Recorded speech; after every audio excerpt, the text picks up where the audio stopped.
Novas sanções contra o Brasil já estão no radar. E acredite, o clima entre STF, governo e Estados Unidos nunca esteve tão explosivo. Mas tem um detalhe escondido nessa articulação que pode custar muito mais caro do que parece.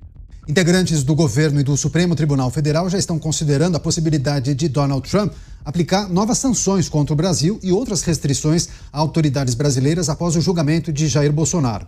Embora os integrantes desses poderes afirmem que não há possibilidade de o STF ceder à pressão dos Estados Unidos, a condenação do ex-presidente, que é dada como certa por muitos deles, vai elevar a tensão diplomática entre os países. Não é só retaliação diplomática, é dinheiro saindo do país. E aqui entra o ponto. Não é só sobre Bolsonaro, é sobre o custo de um confronto que ninguém sabe como vai terminar. Além do julgamento de Bolsonaro, integrantes do governo temem que a decisão do ministro Flávio Dino sobre as ordens judiciais e executivas de outros países gere impacto na economia do país, principalmente com a saída de investidores estrangeiros. Antes de continuar, já deixe sua opinião nos comentários. Quando investidores percebem instabilidade jurídica, eles não esperam. Eles saem antes. E esse movimento em massa pode transformar uma crise política em crise econômica. Mas ainda tem outro detalhe. A conta não é do ministro, é de quem paga imposto.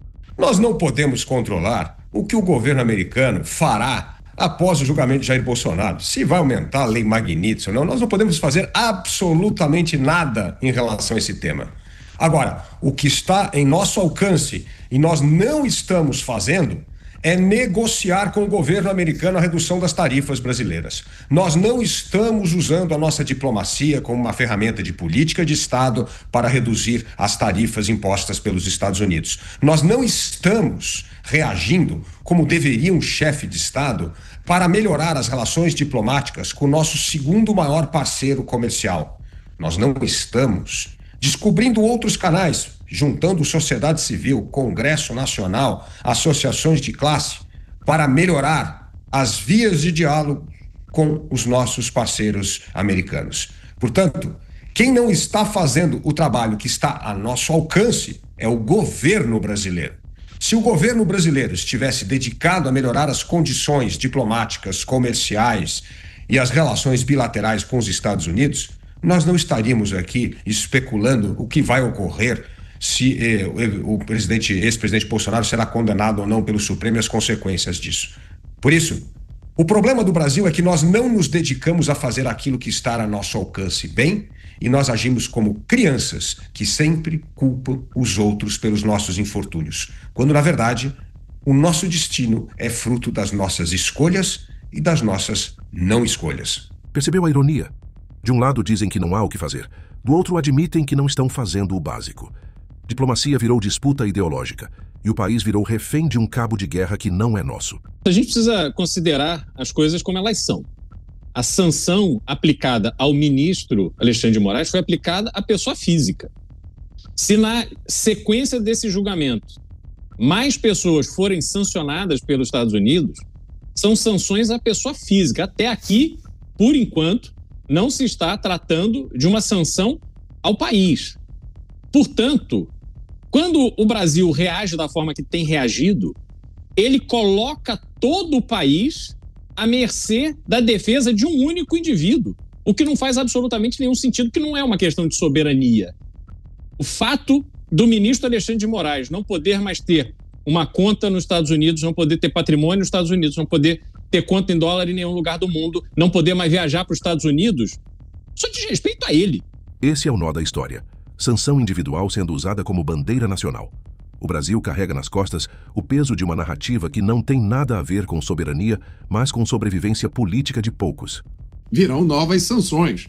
Pelo menos é isso que Donald Trump vem dizendo em várias mensagens. Eu acho que pelo menos 3 cartas até agora, né? Uma para o governo brasileiro e 2 para Jair Bolsonaro. Mais claro do que isso, só se Donald Trump fizesse um desenho. Talvez um desenho ajudasse o entendimento. Até onde eu sei, não existe negociação em relação às sanções da lei Magnitsky.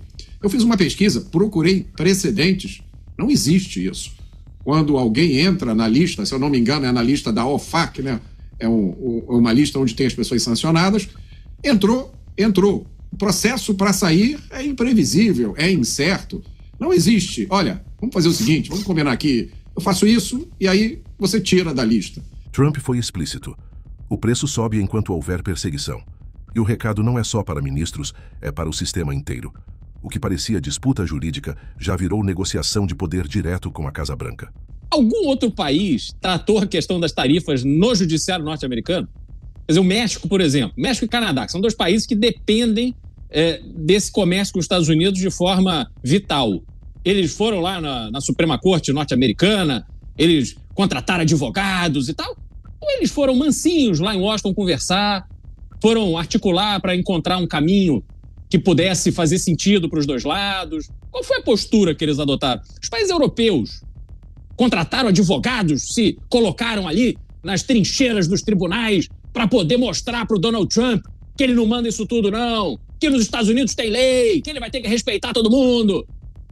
Eles também foram lá conversar mansinho para conseguir encontrar um caminho. Mas o Brasil não, Canhato. O Brasil, o governo brasileiro, acha que vai gastar milhões de dólares, eu não estou exagerando, esses honorários advocatícios para uma briga desse tamanho é coisa de milhões de dólares do nosso dinheiro. Nossa audiência, você acorda cedo todo dia para ir trabalhar, fica preso no trânsito, dirige com medo de ser assaltado, não dorme à noite preocupado com os teus filhos, chegando em casa em segurança. Você tá trabalhando para pagar imposto, para bancar milhões de dólares em honorários, para fazer uma coisa absolutamente inócua. E depois, Canhato, escritório de advocacia para fazer articulação política nos Estados Unidos não existe. Os Estados Unidos é um país onde o lobby é legalizado. Se alguém quer ter influência, acesso, apresentar projetos, propostas, ideias para o ambiente político, contrata um escritório de lobby, que igualmente custa na casa de milhões de dólares para um problema desse tamanho. Agora, quem está fazendo isso são as associações de classe, são as associações setoriais.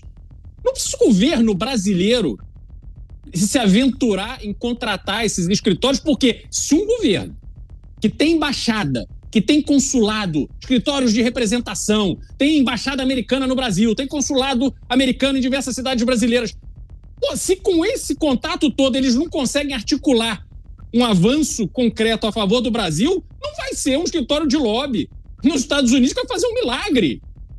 O Brasil, obviamente, tem um problema, e o problema é do Brasil, o problema não é dos Estados Unidos.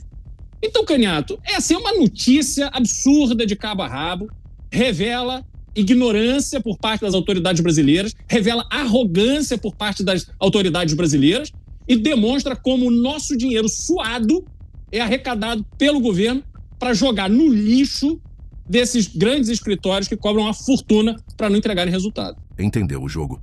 Enquanto falam em soberania, gastam milhões em escritórios de lobby que não mudam nada. E no fundo, todo mundo sabe, a decisão final não está no Brasil. Agora eu quero saber, você acha que esse impasse ainda pode escalar ou já passou do limite? Comenta aqui embaixo a sua opinião. Clica no próximo vídeo porque lá eu vou expor a jogada secreta que pode redefinir toda essa disputa.